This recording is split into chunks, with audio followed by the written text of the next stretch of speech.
Hello, good morning, good afternoon, good evening. My name is Junwoo Lim, and today I will evaluate the effectiveness of the Dodd-Frank Act of 2010. Leading up to 2008 financial crisis, major financial institutions abandoned their core role of responsible risk management.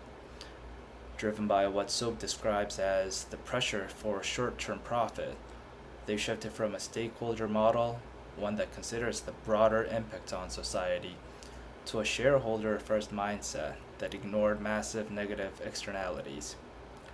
Dodd Frank was the regulatory response to this ethical and structural failure.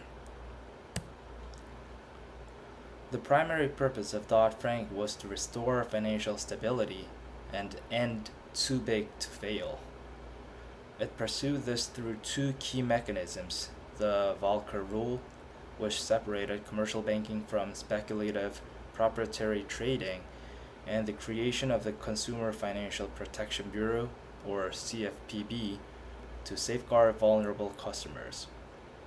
From SOAP's stakeholder perspective, the CFPB, in particular, represents an institutional effort to realign banking with the common good, protecting those who had been most harmed by the shareholder first culture. When assessing its overall effectiveness, the results are generally mixed. On the positive side, major banks now hold significantly higher capital reserves.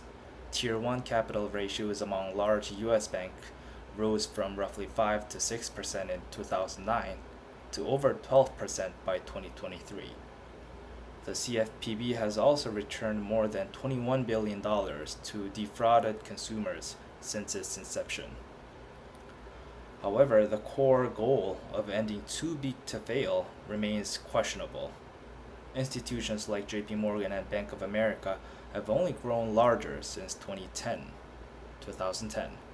and more critically, high compliance costs have disproportionately burdened smaller community banks, and rather than eliminating systemic risk, strict regulation may have simply pushed high-risk activities into the unregulated shadow banking sector, moving the danger rather than removing it.